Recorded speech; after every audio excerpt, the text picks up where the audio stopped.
চট্টগ্রামের ফটিকছড়ির পশ্চিম কাঞ্চননগরের তরুণ সমাজের উদ্যোগে আয়োজিত হয়ে গেল ফুটবল টুর্নামেন্ট। গতকাল 21 ফেব্রুয়ারি আন্তর্জাতিক মাতৃভাষা দিবস উপলক্ষে পশ্চিম কাঞ্চননগর তরুণ সমাজের উদ্যোগে আয়োজিত ফুটবল টুর্নামেন্টের ফাইনাল খেলার মাধ্যমে সম্পন্ন হয়। ফাইনাল খেলায় প্রধান অতিথি ছিলেন বিশিষ্ট সমাজসেবক, কাঞ্চননগর শ্রমিক কল্যাণ ফেডারেশনের সভাপতি মোহাম্মদ লোকমান চৌধুরী। বিশেষ অতিথি ছিলেন বিবিরহাট বাজারের বিশিষ্ট ব্যবসায়ী বিএনসি নেটের পরিচালক মোহাম্মদ রুবেল। এতে অতিথি ছিলেন শফিউল আজম, সাইরান কাদের চৌধুরী, আবুল কালাম আবু, মোহাম্মদ এখতিয়ার, খুরশেদ খন্দকার, প্রবাসী তারেক হোসেন তামিম, জমির উদ্দিন, প্রবাসী মোহাম্মদ হান্নান, প্রবাসী নাজিম উদ্দিন, ব্যবসায়ী এনাম উদ্দিন, নাসির উদ্দিন সহ আরো অনেকেই।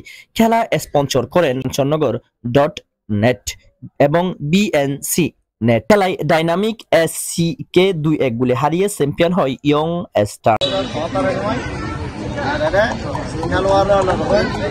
কমিটি এবং রেফারি সিদ্ধান্ত হয়